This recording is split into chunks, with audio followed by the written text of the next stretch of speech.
Hello दोस्तों, मेरे इस नए वीडियो में आपका स्वागत है। आज मैं आप लोगों के लिए लेके आ गई हूँ साइंस के महत्वपूर्ण प्रश्न और इसका सॉल्यूशन जानेंगे विस्तार से, वो भी आसान भाषा में। तो चलिए स्टार्ट करते हैं आज के पहले प्रश्न की ओर। खाली स्थान में लिंगुअल लाइपेज नामक एंजाइम होता है जो वसा को क्या करता है, विघटित करता है। वो कौन सा हो जाएगा? तो ये हो जाएगा ऑप्शन नंबर डी, लार।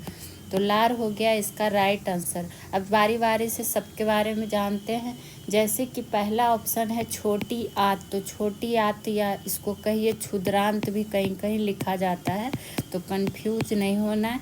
छोटी आंत या क्षुद्रांत में क्या होता है? अवशेष भोजन का पाचन होता है। अवशेष भोजन का पाचन किस में होता है? तो छोटी आंत में होता है।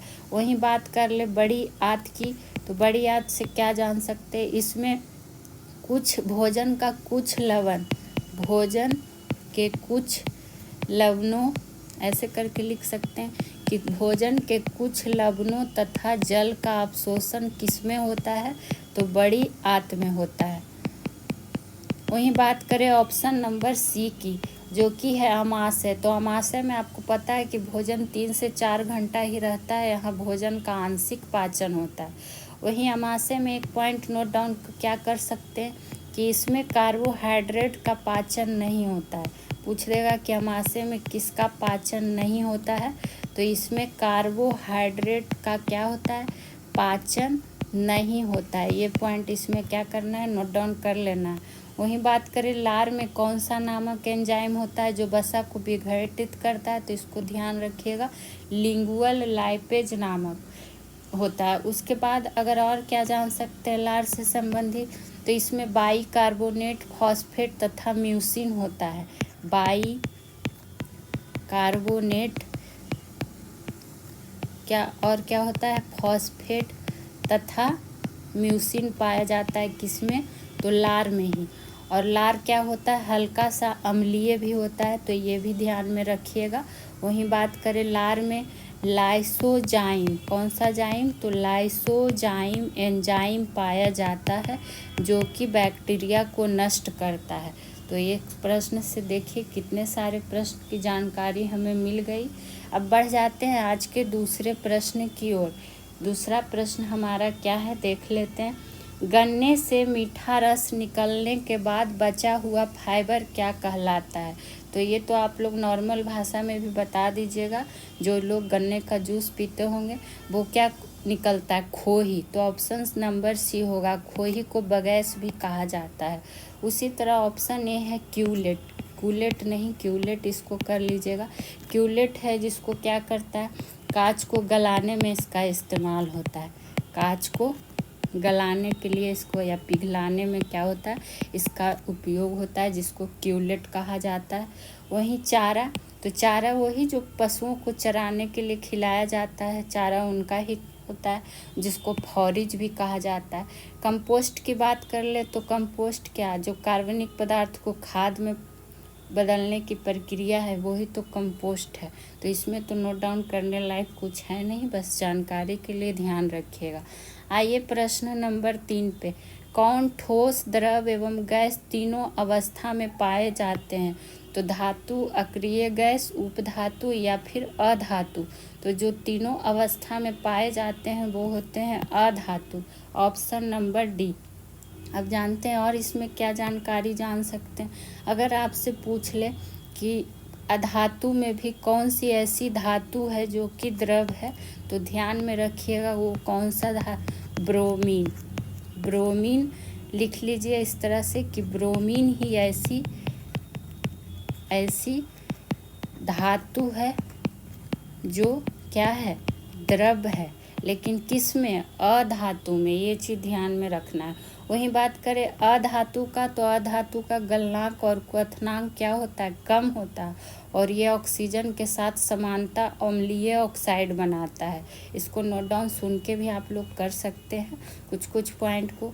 वहीं अगर आपसे पूछ दे कि आवर्त सारणी में सभी अधातु तत्वों को किस ओर रखा जाता है, तो इसमें ये लिख सकते हैं कि दाईं ओर रखा जा सकता है, दाईं ओर रखा जाता है।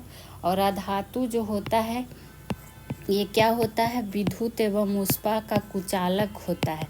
कौन, तो अधातु जो होता है विद्युत एवं ऊष्मा का क्या होता है, कुचालक होता है। इसको ध्यान में रख सकते हैं।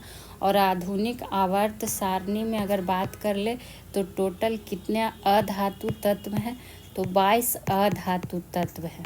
तो ये सब जानकारियाँ जो इसके साथ दी जाती है वो आपके लिए ज़्यादा इम्पॉर्टेंट होता है। अब आइए प्रश्न नंबर 4 पे, सिनेवार किस धातु का अयस्क है।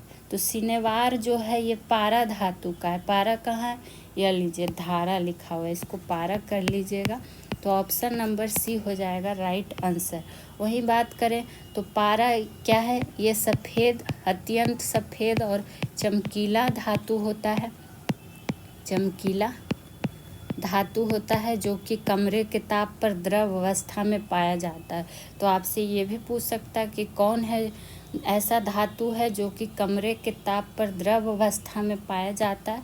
तो वो भी कौन सा है, कमरे के ताप पर द्रव अवस्था में, वो आपका है पारा ही जो कि पाया जाता है। वही पारा की अगर बात कर ले तो ये क्या होता है, विद्युत एवं ऊष्मा का सुचालक होता है। ऊष्मा का सुचालक होता है कौन, तो पारा। तो ये सब चीज़ों को आपको ध्यान में रखना होगा। छोटी छोटी जानकारियाँ नोट डाउन भी करते चलिए। बढ़ जाते हैं आज के अगले 5वें प्रश्न की ओर, और इस प्रश्न को कर लीजिए स्टार मार्क। विद्युत सेल के प्रतीक में मोटी छोटी निम्न में से किसका निरूपण करती है। तो ये जो निरूपण करती है वो किसका, ऋणात्मक टर्मिनल का। तो ऑप्शन नंबर ए हो जाएगा राइट आंसर। वहीं बात कर ले अगर आपसे पूछे कि विद्युत सेल में किससे मतलब रासायनिक ऊर्जा का रूपांतरण किस में होता है, तो विद्युत सेल में रासायनिक ऊर्जा से कन्वर्ट किस में होता है, ये चीज़ ध्यान में रखिएगा, विद्युत ऊर्जा में पूछा जाता है। तो इसको ध्यान में रखना है। विद्युत सेल में धातु का 2 छड़ होता है, एक ऋणात्मक जिसको इलेक्ट्रोड कहा जाता है, और एक धनावेशित होता है और एक ऋणावेशित होता है। और जो धनावेशित होता है उसको कहा जाता है एनोड, और ऋणावेशित होता है, इस तरह से लिख लीजिएगा कि जो पॉजिटिव छड़ होता है उसको एनोड कहा जाता है, और जो निगेटिव छड़ होता है उसको कैथोड कहा जाता है। यही प्रश्न पूछ भी लिया जाता है कभी कभी। और विद्युत सेल में 2 प्रकार का होता है, एक प्राथमिक सेल और एक होता है द्वितीयक सेल। चलिए अब बढ़ते हैं अगले प्रश्न की ओर, जो कि होगा हमारा 6ठा प्रश्न। और इसी तरह का महत्वपूर्ण प्रश्नों का कलेक्शन आपको इस चैनल के माध्यम से दिया जाता है, वो भी विस्तार के साथ। तो प्लीज़ आप लोग वीडियो को लाइक शेयर किया कीजिए, कमेंट भी कीजिए, और चैनल को सब्सक्राइब करना मत भूलिए। आइए प्रश्न नंबर 6 पे, जब बैरोमीटर का परत अचानक घट जाता है तो वह इंगित करता है, क्या इंगित करता है, आपसे यही पूछा गया है। यानी कि मौसम क्या हो जाएगा, तो बेहद तूफानी हो जाएगा। तो ऑप्शन नंबर बी हो जाएगा राइट आंसर। और आपको हम ये डिटेल में भी पढ़ा चुके हैं। तो इसमें ध्यान रखना है कि अचानक घटेगा बैरोमीटर का परत कहे या फिर पाठ्यांक भी कहीं कहीं लिखा रहेगा, तो कंफ्यूज नहीं होना। तो बेहद तूफानी हो जाएगा। और वायुमंडलीय दाब को किसके द्वारा मापा जाता है, तो वायुमंडलीय दाब को जो मापा जाता है वो किसके द्वारा, तो बैरोमीटर के द्वारा। और ये भी पूछा जाता है। और वहीं बात करें जब तेज़ी से गिरा तब तो तूफान आने का संभावना है, लेकिन जब धीरे धीरे गिरेगा पाठ्यांक, जब धीरे धीरे नीचे की ओर गिरेगा तब मौसम में क्या होगा, तब जब धीरे धीरे गिरता है तो मौसम में क्या होता है, वर्षा का संभावना होता है। किसका होता है, वर्षा का संभावना होता है। तो ये चीज़ आपको ध्यान में रख लेना है। अब बढ़ जाते हैं अगले प्रश्न की ओर, जो कि होगा हमारा 7वां नंबर प्रश्न। देखते हैं 7वां प्रश्न में क्या है। हमारा 7वां प्रश्न क्या आ गया है कि कार्बन के मिश्रण का द्रव में कार्बन के कौन से मिश्रण का द्रव बनने और उबलने का तापमान सर्वाधिक है? तो ये कौन सा हो जाएगा? Acetic acid. तो ऑप्शन नंबर बी हो जाएगा राइट आंसर। वहीं एसिटिक एसिड की बात कर ले तो आपको पता है ये किस में पाया जाता है? तो सिरका और अचार में पाया जाता है। ये काफ़ी बार पूछा भी गया है। तो सिरका और अचार में कौन पाया जाता है? Acetic acid. और इसका अगर कभी सूत्र पूछ दे तो ध्यान रखिएगा CH3COOH। और यहाँ पर कुछ खास जानकारी नहीं। चलिए आगे बढ़ते हैं, जहाँ लगेगा कि और भी डिटेल आपको देना है हम खुद देते चलेंगे। 8 नंबर प्रश्न देखते हैं। निम्न घरेलू वस्तुओं में से जिनमें सल्फ्यूरिक एसिड होता है, तो सिरका में, बैटरी में, टूथपेस्ट में या फिर मक्खन में?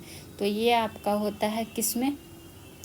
कहाँ गया? बैटरी। ऑप्शन नंबर बी होगा। और ये प्रश्न भी काफ़ी बार पूछा हुआ प्रश्न है। वहीं बात करें कि डैनियल सेल में जो होता है सल्फ्यूरिक अम्ल का विद्युत अपघट्य होता है कौन सा? CuSO4। तो ये सब लिखने की ज़रूरत नहीं है। वहीं बात करें सल्फ्यूरिक अम्ल के विलयन का, देखिए सल्फ्यूरिक एसिड है ना, तो सल्फ्यूरिक अम्ल के विलयन को तांबा के बर्तन में रखा जाता है। तो ये भी पूछ सकता है कि तांबा के बर्तन में क्यों रखा जाता है? तो चूँकि ये क्या करता है? एनोड का काम करता है। किसका काम करता है? एनोड का काम करता है। ठीक। और पात्र के बीच में एक जस्ता का छड़ डाल दिया जाता है जो कैथोड का कार्य करता है। तो ये सब छोटा छोटा पॉइंट है, ध्यान में रखना है। बढ़ते हैं 9वें प्रश्न की ओर। देखते हैं हमारा 9वां प्रश्न क्या है। अधिकांश सरीसृपों में एक खाली स्थान क्या होता है? तो ये होता है 3 कक्षीय हृदय। कहाँ है? ऑप्शन नंबर सी हो जाएगा राइट आंसर। सरीसृप का बात कर रहा है, वो भी अधिकांश का। वहीं बात करें कि सरीसृपों के हृदय 2 आलीन तथा आंशिक रूप में विभाजित एक निलय होता है। तो इस तरह से एक पॉइंट नोट डाउन कर सकते हैं कि सरीसृपों के हृदय 2 आलीन, हो सके यही संख्या आपसे पूछे, तथा आंशिक रूप में विभाजित क्या होता है? एक निलय होता है। वहीं बात करें इस वर्ग को रेप्टिलिया भी कहा जाता है। सरीसृप वर्ग को क्या कहा जाता है? रेप्टिलिया। तो ये भी ध्यान में रखिएगा। और इसका त्वचा में एपिडर्मल श्रृंगी शल्क पाया जाता है। और ये सब चीज़ इम्पॉर्टेंट है, जो आपको डिटेल दिया जाता है वही ज़्यादा इम्पॉर्टेंट है। एपिडर्मल श्रृंगी शल्क पाया जाता है सरीसृप में, ये ध्यान रखना। इसका अंतःकंकाल अस्थि का बना होता है। सरीसृप का शरीर जो होता है लंबा और बेलनाकार भी होता है। तो ये सब पक्षी वर्ग का बात करें, हृदय में 4 चैम्बर होता है। वही मत्स्य वर्ग का जीवों का हृदय द्विवेशमी होता है। तो कुछ कुछ बात आप लोग सुन के भी नोट डाउन कर लीजिएगा। आइए आज के प्रश्न नंबर 10 पे। किस प्रकार के प्रजनन में अधिक विविधता उत्पन्न होती है? तो ये होता है लैंगिक प्रजनन में, जो कि ऑप्शन नंबर बी होगा इसका राइट आंसर। वहीं बात करें लैंगिक प्रजनन से जीवाणुओं में न तो युग्मक का निर्माण होता है और न ही निषेचन होता है। तो इसमें एक पॉइंट नोट डाउन कर सकते हैं कि न तो युग्मक का निर्माण होगा और न ही निषेचन होगा। लैंगिक प्रजनन में ना ही निषेचन होगा, क्योंकि आजकल स्टेटमेंट के रूप में क्वेश्चन काफ़ी पूछे जाते हैं। इसमें केवल आनुवांशिक पदार्थों का आदान प्रदान होता है। तो इसको आनुवांशिक पुनर्योजन भी कहा जाता है। किसको? लैंगिक प्रजनन को। ठीक। बढ़ते हैं अगले प्रश्न की ओर, जो कि होगा हमारा 11वां नंबर प्रश्न। और बार बार बोल रहे हैं, इसी तरह का हर विषय का आपको रेगुलर सेशन मिलता रहेगा। तो आप लोग वीडियोस को जितना हो सके शेयर लाइक किया कीजिए। वे अम्ल जिसमें हाइड्रोजन के साथ ऑक्सीजन के अतिरिक्त अन्य अधात्विक तत्व कहलाते हैं, वो क्या कहलाते हैं? अनॉक्सी अम्ल। तो ऑप्शन नंबर सी हो जाएगा राइट आंसर।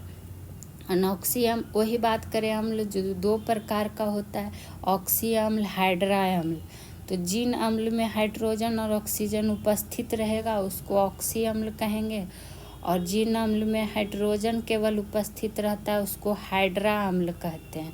तो हो सकता है कभी कभी आपसे ऑक्सी अम्ल का उदाहरण पूछ दे, तो ऑक्सी अम्ल का उदाहरण में किसको ध्यान रख सकते हैं, जैसे H2SO4 हो गया, सल्फ्यूरिक एसिड HNO3 हो गया, NHO3 हो गया, ये सब क्या है, ऑक्सी अम्ल का उदाहरण है। और हाइड्रा का अगर बात कर ले कि हाइड्रा अम्ल का उदाहरण में क्या क्या हो सकता है, तो जैसे हो गया HCl हो गया, H2CO3 हो गया, ये सब किसके अंतर्गत आते हैं, और ये सब आ जाते हैं आपका हाइड्रा अम्ल के अंतर्गत। तो ये सब ध्यान में रखना है। और दुर्बल अम्ल जो है ऑप्शन नंबर बी, तो दुर्बल अम्ल में क्या क्या हो जाता है, एसिटिक अम्ल, फॉर्मिक अम्ल। आप लोग जब ये सब डिटेल वाला सेशन कीजिएगा टॉपिक वाइज जो आपको पढ़ाया जाता है, तब समझ जाइएगा। आइए प्रश्न नंबर 12 पे, कौन सा पारिस्थितिकी तंत्र का एक जैविक घटक है, वर्षा है, हवा है, घास है, खनिज है। तो जो पारिस्थितिकी तंत्र का जैविक घटक की बात आई है, तो ये कौन हो जाएगा, घास। तो ऑप्शन नंबर सी हो जाएगा राइट आंसर। वहीं आपसे अगर पूछ ले कि पारिस्थितिकी तंत्र का सर्वप्रथम प्रयोग किसने किया था, पूछा भी जाता है कि सर्वप्रथम प्रयोग इस शब्द का किसने किया था, तो नाम ध्यान में रखिएगा, A.G. टाउंसले। किसने, A.G. टाउंसले ने कब किया था, तो 1935 में किया था। ये काफ़ी इम्पोर्टेंट है। वहीं प्रत्येक पारिस्थितिक तंत्र को 2 घटकों में बांटा गया है, जैविक घटक और अजैविक घटक। और वही जो पढ़ते हैं जैविक घटक, जिसको 3 भाग में बांट दिया गया है, उत्पादक, उपभोक्ता और अपघटक। तो वो सब तो कभी और क्वेश्चन आएगा तो डिटेल में जानेंगे। अगर आपसे पूछ दे कि पारिस्थितिकी विज्ञान केंद्र कहाँ स्थित है, विज्ञान केंद्र कहाँ स्थित है, तो ये आपका बेंगलुरु में है। ये चीज़ आप भी नोट डाउन कर सकते हैं। बढ़ते हैं आज के 13वें प्रश्न की ओर। पौधों में लचीलापन के लिए कौन सा ऊतक जिम्मेदार है, पैरेन्काइमा, कोलेनकाइमा, क्लोरेनकाइमा या फिर स्क्लेरेनकाइमा। ये आपका साइंस का प्रश्नों का कलेक्शन है, तो आपको यहाँ हर मिलेगा, बायोलॉजी, केमिस्ट्री, फिजिक्स, बॉटनी सबका मिक्स रहेगा। तो इसमें जो ऊतक जिम्मेदार है वो है कोलेनकाइमा। तो ऑप्शन नंबर बी हो जाएगा राइट आंसर। देखिए कितना नज़दीक ऑप्शन है, क्लोरेनकाइमा और क्लोनेकाइमा। थोड़ा सा ध्यान नहीं दीजिएगा तो गलत हो जाएगा आंसर। वही बात करें, क्लोनेकाइमा में जीवित कोशिका होती है। कौन सी कोशिका होती है, तो जीवित कोशिकाएं होती हैं जो क्या करती हैं, मतलब इसमें सेल्यूलोज की उपस्थित इसकी विशेषता होती है, यानी सेल्यूलोज इसमें उपस्थित होता है और इसका ये विशेषता होता है। यह उन अंगों के लचीलेपन के साथ क्या करता है, शक्ति भी प्रदान करता है जिसमें ये पाया जाता है। इसीलिए तो यहाँ है कि पौधों में लचीलापन के लिए कौन जिम्मेदार है, तो कौन हो जाएगा, क्लोनेकाइमा। वहीं बात करें पैरेन्काइमा का, तो ये अत्यंत सरल प्रकार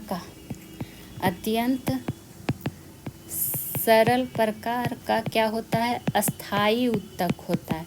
तो कभी कभी आपसे पूछ देता है कि अस्थाई ऊतक कौन होता है या अस्थाई, तो ध्यान रखना पैरेन्काइमा होता है अत्यंत सरल प्रकार का अस्थाई ऊतक। वही स्क्लेरेनकाइमा की अगर बात कर ले, तो पौधा का बाह्य परत में क्या करता है, रक्षात्मक ऊतक के रूप में काम करता है। ये पौधों का बाह्य परत में, पौधों का बाह्य परत में, ठीक, रक्षात्मक ऊतक के क्या करता है, काम करता है उसकी रक्षा के लिए। बढ़ते हैं 14वें नंबर प्रश्न की ओर।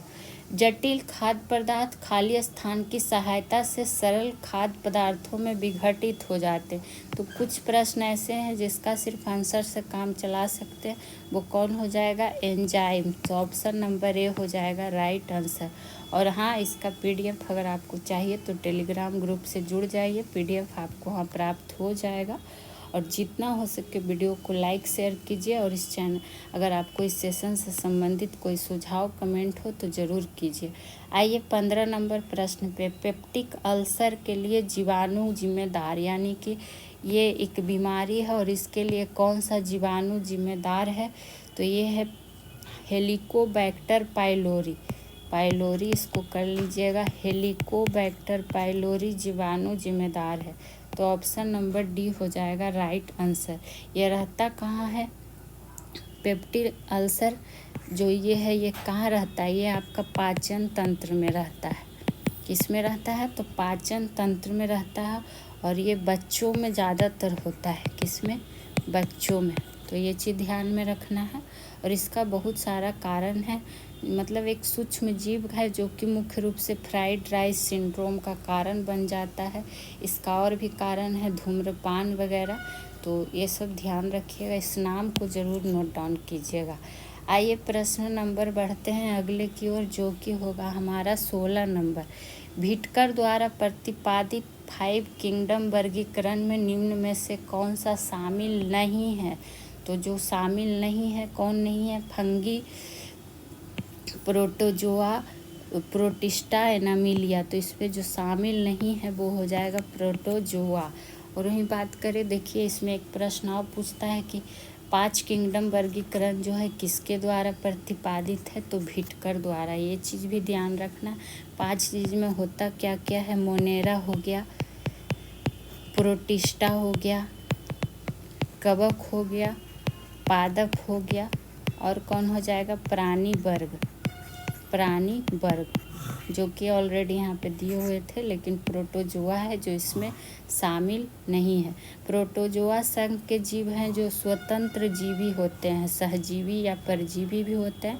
और इसके अंतर्गत एक कोशिकीय जीव आते हैं। और ये कूटपाद या फिर पक्षभिकाओं द्वारा इसका क्या होता है, प्रचलन होता है जंतुओं का। किसमें, प्रोटोजोआ संघ के जंतुओं में। बढ़ते हैं आज के 17 नंबर प्रश्न की ओर। किस ऊतक में कठोर कोशिका भित्ति पाया जाता है। अभी आया था पौधों के लचीलापन के लिए कौन सा ऊतक, यहाँ आपसे पूछा गया है किस ऊतक में कठोर कोशिका भित्ति पाया जाता है। तो ये पाया जाता है स्क्लेरेनकाइमा में। तो ऑप्शन नंबर सी हो जाएगा राइट आंसर। और ये क्या होता है, ये भी अस्थाई सरल ऊतक होता है। अस्थाई सरल ऊतक होता है कौन, तो स्क्लेरेनकाइमी। और इसका भित्ति होता है जो काफ़ी मोटा हो जाता है, क्यों, लिग्निन के जमाव के कारण। और ये ऊतक का जो कोशिका है मृत, लंबा, संकरी, दोनों सिरा पर नुकीला होता है। इसमें जीव द्रव्य नहीं होता है। तो जो पॉइंट लिखने लायक रहेगा वही आपको लिखाया जाएगा। ऐसे भी आप लोगों को बहुत सारा चीज़ पढ़ना होता है, तो ज़्यादा दिमाग पर प्रेशर नहीं लेना है। बाकी अभी हम लोग जाने ही कोलेनकाइमा, पेरेनकाइमा के बारे में, और ये आपको ऐसे ही था ऑप्शन में। पढ़ते हैं अगले प्रश्न की ओर, जो कि होगा हमारा 18 नंबर। दांत का टूटना तब शुरू होता है जब मुंह का पीएच मान कितना होता है। यानी जब दांत टूटना शुरू हो गया कब, तो जब पीएच मान आपको 5.5 से कम रहेगा, यानी कि 5.5 से कम रहेगा। Option number B. यहाँ देखिए अधिक भी है, कम भी है, तो कब होगा, जब कम होगा तो। वहीं बात करें कि दांतों का इनामेल किसका बना होता है, ये काफ़ी बार पूछा जाता है। तो कैल्शियम फॉस्फेट का बना होता है, जो कि शरीर का सबसे कठोर पदार्थ होता है। वहीं बात करें हमारा शरीर का, तो जो कि 7 से 7.8 पीएच परास के बीच क्या करता है, कार्य करता है। पीएच मान का बात करें तो आपको बता चुके, पढ़ा भी चुके कि सोरेनसन थे जो इसके क्या थे, खोजकर्ता होगा। 7 से कम रहेगा तो अम्लीय, 7 से अधिक रहेगा तो क्षारीय, 7 रहेगा तो उदासीन। और बहुत सारे चीज़ों का पीएच मान भी हम लोग पढ़ चुके हैं। तो आज बढ़ते हैं अगले प्रश्न की ओर। और आप लोगों को पता है रेगुलर सेशन में कि 3 प्रश्न आपसे पूछे जाते हैं और आपको कमेंट सेक्शन में इसका आंसर देना रहता है। मैं तो कहती हूँ कि जो भी लोग वीडियो पूरा देखते हैं प्लीज़ आंसर दिया कीजिए, आप ही का रिवीजन होता है। और आपसे वही प्रश्न पूछा जाता है जो कि आपको डिटेल में पढ़ाया गया है। तो कल देखिए, पहले कल के प्रश्न का, अच्छा पहले आज का साइंस का प्रश्न आपसे पूछ लेते हैं, क्या जो आप लोग आंसर दीजिएगा। तो पहला प्रश्न है आपके लिए कि कार्बन के कुल कितने समस्थानिक होते हैं। और ये सब डिटेल में आपको हम पढ़ा चुके हैं, समस्थानिक होते हैं। ये आज के लिए आपका प्रश्न है। दूसरा प्रश्न है आपके लिए कि मानव शरीर की सबसे छोटी हड्डी कौन सी है। मानव शरीर की सबसे छोटी हड्डी, इसको जवाब देना है आपको। तीसरा प्रश्न है आज के लिए आपका कि पदार्थ की पंचम अवस्था कौन सी है। नाम बताना है पदार्थ की पंचम अवस्था, और इसका आंसर आपको फिर अगले सेशन में बताया जाएगा, ताकि आपका देख लीजिए किसने सही सही आंसर दिया है। वही बात करें इसके पहले आपसे पॉलिटी का सेशन में जो प्रश्न पूछा गया था उसका आंसर बता देते हैं। पहला प्रश्न था आपसे कि मत देने का अधिकार कैसा अधिकार है, तो वो है कानूनी अधिकार। कुछ लोग जवाब भी दिए थे, बाकी लोग तो जवाब ही नहीं देते हैं। दूसरा प्रश्न आपसे पूछा गया था कि संविधान का 52वां संशोधन किससे संबंधित है, तो वो हो जाएगा दल बदल से। तीसरा प्रश्न आपसे पूछा गया था कि मौलिक कर्तव्य का उल्लेख किस अनुच्छेद में है, तो अनुच्छेद 51 के क में या फिर ए में। चलिए बढ़ते हैं आज के 19वें प्रश्न की ओर। जवाब जरूर दिया कीजिए। निम्नलिखित में से किसका एक परिरक्षक के रूप में उपयोग किया जाता है, तो परिरक्षक के रूप में इसका किसका होगा, सोडियम क्लोराइड का। तो ऑप्शन नंबर बी हो जाएगा राइट आंसर। वहीं सोडियम क्लोराइड का सूत्र क्या होता है, NaCl, और ये किसका रासायनिक नाम है, तो ये है साधारण नमक का। साधारण नमक का रासायनिक नाम क्या है, सोडियम क्लोराइड। वही बात करें और क्या जान सकते हैं, जो साधारण नमक को ही सोडियम क्लोराइड कहा जाता है। समुद्री जल में घुलनशील लगभग मतलब कितना होता है लवण का, 75% भाग सोडियम क्लोराइड ही होता है, ये तो आपको पता होगा। और सोडियम क्लोराइड का उपयोग अचार, मांस आदि के परिरक्षण में भी किया जाता है।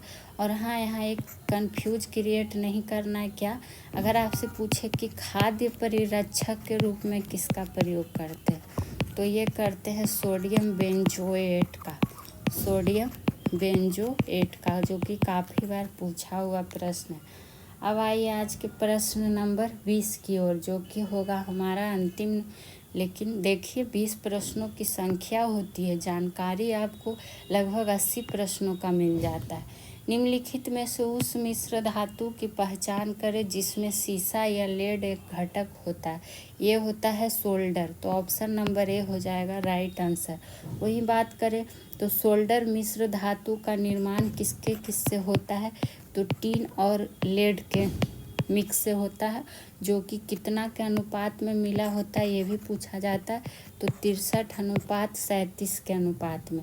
वहीं इसका अगर गलनांक आपसे पूछ दे कि सोल्डर का गलनांक कितना होता है, तो 96 डिग्री सेल्सियस से 255 डिग्री सेल्सियस तक इसका गलनांक होता है। और ये दो प्रकार का सॉफ्ट सोल्डर और हार्ड सोल्डर भी होता है। वही सॉफ्ट सोल्डर है जो टीन और लेड का क्या है, मिश्रण होता है। और हार्ड सोल्डर अगर आपसे पूछे, हार्ड सोल्डर ये कौन सा, सॉफ्ट सोल्डर हो गया, सॉफ्ट सोल्डर। हाफ सोल्डर का अगर बात कर लेंगे तो ये किसका होता है, यहाँ हार्ड सोल्डर है ना, तो हार्ड सोल्डर का ये होता है तांबा और जस्ता का। किसका, तांबा और जस्ता का, जिसको बर्तनी या चांदी का सोल्डर भी कहा जाता है। तो ये थे इससे संबंधित जानकारी, जो कि काफ़ी महत्वपूर्ण होता है आपके लिए। तो आज के लिए इतना ही, फिर मिलेंगे किसी और विषय का फुल डिटेल्स के साथ।